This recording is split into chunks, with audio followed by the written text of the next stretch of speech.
family of the two teenage boys who were racially assaulted at the Maselspoort Resort in the Free State has expressed their disappointment over the punishment of Stephanus van der Westhuizen. He pleaded guilty and was sentenced to either 12 months imprisonment or a 4,000 rand fine. Just to give you some perspective on the story, on Christmas Day, two black teens who were trying to swim in the resort's pool came under attack, and a physical attack. For more reaction on the story, we're joined this morning by the father of one of the victims, Prof Brian Nakedi. Joins us via our video link this morning. Prof, good morning. It's great to see you. Your reaction to what the court has ordered here. Good morning. What we really have to say is that as far as one of the perpetrators is concerned, it's a closed chapter at a criminal level. Mm-hmm. And we just relieved that the little child is not going to be pressured to go and testify in the court. And the man pleaded guilty, consulted with our representatives, Mr. Majavu and the prosecution, and very much remorseful, and pleaded guilty. Now, the magistrate at the regional court sentenced him to 4,000 rand fine or 12 months imprisonment, and a further sentencing of 3 years imprisonment, suspended as well for 3 years, providing the perpetrator does not commit a similar crime within that prescribed period. So that is where we stand now. We are waiting for the other two to come on the 3rd of July this year, and see how the course of justice is going to move on. Yeah, it's Jacobus Klaassen and Johan Nel. Those are the two other accused in the case that you said were appearing in July. Yeah, that is correct. And during the proceedings, the Mr. van der Westhuizen also apologized publicly to what he had done, and he confessed that he was also under pressure from his own family, because they do have black members within his family, and he was very much pressured as well from his own side, other than the public side of things, So for us, for him to confess, apologize, and commit to non-racialism and social cohesion was bigger than all of us, hoping that it did come from his heart.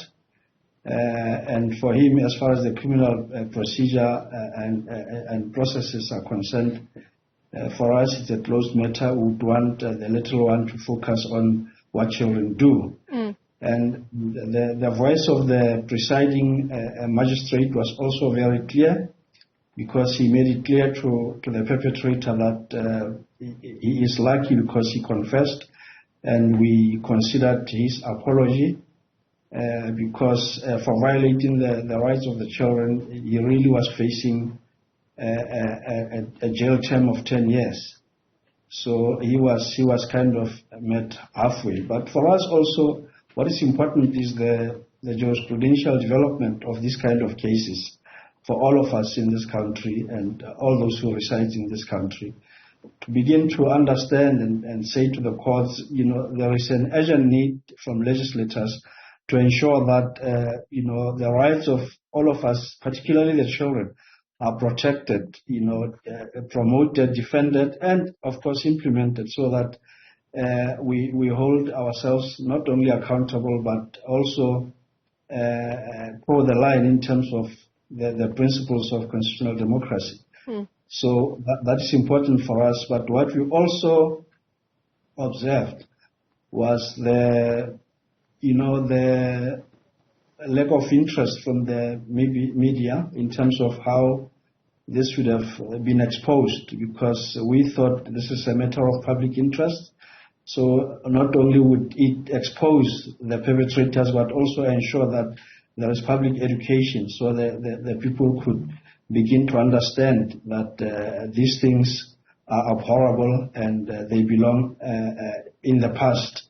We have to begin to move on. So So, but yes, we have accepted that as far as Mr. Van Westhuizen, at a criminal level, is a closed chapter. Mm. You know, you talk about the children getting back to doing what children do. How has that journey been for them since that Christmas Day last year? Because the attack itself was quite a violent one in terms of words, but also in terms of actions. One of the boys being choked, another being held underwater. How are they?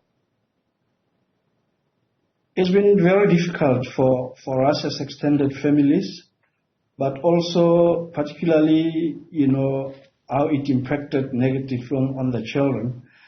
And we've been trying to do everything that we can within our realm and powers to support them and make sure that, you know, they go. The public may have seen only 2 kids who were violated, but there were many more children who were violated who were there.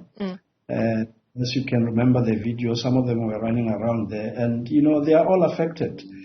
And it's regrettable, and really we have to condemn this in the strongest terms, because much as it has affected our own children in the extended family, it's clear now that even from Mr. Van Westhuizen's side, his children and his family was affected. So why do this kind of thing? I think it's a matter that really demands the society to work on it, not only through the legislators, but also, you know, the civil society must begin to come on board, because in this country, as things stand, we all are sort of in a slumber or a lull of, you know, social action. Our agency has died, and we seem to accept everything as it comes. But we're glad that we are fighting this, and the kids hopefully will be able to recover. One of them was supposed to have written his Cambridge exams now, but he has had to postpone such to the next sitting of the examinations in October. And this goes to illustrate how impactful negatively this can be on families. Oh, absolutely. And you're right. Hopefully it does open up important conversations, not just with those involved, but as you say, as a country, on where we are insofar as racism is concerned. Professor Nakedi, let me thank you for your time this morning, as we wish you and your family, and especially those 2 young men, all the very best. Thanks for joining us this morning.